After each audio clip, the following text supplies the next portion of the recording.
demoo géej yooyu. Géejawaay non amaguñu ko mais en fait d'abord dama bëggoon de Géejawaay dañu perte benn champion bu mag muy Père Balla Gaye. oui Père Balla Gaye moo formé ñoom Balla Gaye ñoom Elton liggéey si ñoom lu bëree bëri ba jox boy yi envie ñu dem bëre ji parce que Géejawaay quand même c'est compliqué donc boo demee ba mu créer ay jeunes yu am ay espoir di bëre di daan di am ay millions Balla Gaye di révélo ñeneen. moo créé école de lutte bi ah. yes ok donc vraiment ñu ngi koy jaale njabootam di ko jaale Balla Gaye di ko jaale Double Less di ko jaale. ñu malal yokk si rek ni doo am na doomam bu tudd Youssou Ndour quand même borom kër gi la ko tuddee donc ñu koy. très profité bien aussi waaw ñu profité Youssou Ndour bi bëri. di ko donc ñu koy jaale aussi. yes man en fait bi ma gisee feebar bi ñu naan une maladie en fait j'ai pas été d'accord avec l'appellation oui. de maladie mystérieuse parce que pour man dans un pays sérieux c'est une fuite en avant c'est une fuite de responsabilité parce que picc waaga la gën a niru buñ koy xool xaw ma buuba ndax yow temps malal barke Seydina Limaamu doo eggale. jëlal exemple ci Charles ndax non dama lay laaj non def nga ko daaw bu ko est-ce que mus nga arbis yow musuma arbis. xam nga luy arbis déedéet ci taw bi lay lan mooy arbis. arbis mooy bu tawee arbis ba par pare. exemple mooy uwilu oto bu jaxasoog ndoxu taw nga def tànku neen amoon naa benn grand frère Abdoul Wahab Talla day yàgg na arbis quoi chaque année day arbis ba nii en fait pour man bu genre affaire yi amee d'abord le 12 la ñu njëkk a yëg le centre de santé yi njëkk a recevoir les premiers patients et je pense que le 12 novembre centre de santé yi recevoir nañ les premiers patients donc l'autorité sanitaire était informée effectivement de cette maladie dite mystérieuse donc pour man en principe pour man li gën a jekk li gën a rafet mooy waruñu xaar effectivement que la presse en soit presse jiitu leen ci communication mooy li Pape Djibi doon wax léegi mais beneen affaire bi ci topp mooy bu ñuy xool mbir mi lenn rek la poser le problème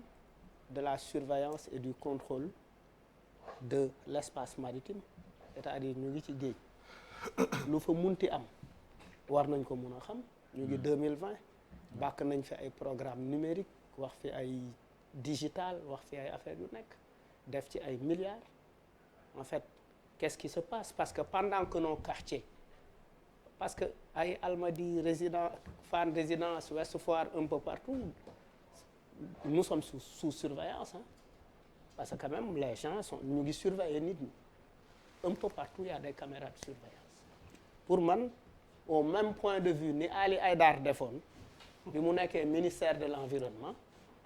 fu tàkk mu xam ko parce que il a un truc dans son bureau qui lui permet de savoir tout de suite fu am zone bu tàkk rek mu xam ko pour man zone bu am danger war nañ ko xam tout de suite et puis on ne doit pas être waruñu xaar léegi ñu ñuy wax ni way mun nañu surveiller sax léegi Sénégal bateau bu fi dugg rek mun nañ ko xam ak foo munti jóge mais mënaguñu xam gaal instant bii nii ñu ngi ci phase pilote xam gaal bu dugg dinañ xam et cetera et quand on me dit effectivement dafa nekk ci benn zone je suis un peu étonné si benn zone rek la nekk mais bu fekkee parce que pour man soit comme li nga wax sànq soit c'est des entreprises des industries qui sont là parce que booy xool zone u Thiaroye bi yëpp c'est une zone industrielle fala ay lu nekk fa lay jaar est-ce que du ñooñu ñoo fa verser ay déchets toxiques ou bien est-ce que gaal yi nga xamante ne ñoom la ñu signal ay licence de pêche est-ce que du ñoom également ñoo fa sotti seen yooyu donc yu mel noonu pour man yu ñu war a gëstu la bu baax a baax et aujourd'hui dans cette histoire pour man le ministère d'abord de la pêche am na ci benn responsabilité bu mag parce que quand même booy xool les pêcheurs la communauté des pêcheurs ci ñoom la ñu gën a dégg ay nit ñi nga xamante ne faatu nañ ci wàllu mbëkk mi ñoom la ñuy waxal effectivement licence de pêche ñoom ñoo liggéeyul bu lu mel nii ñëwaatee dal seen kaw ça devient beaucoup plus compliqué. Je pense que dans ce pays, on doit quand même apprendre à être sérieux et à être respectueux des communautés. Question peut-être triviale mais bu am solo est-ce que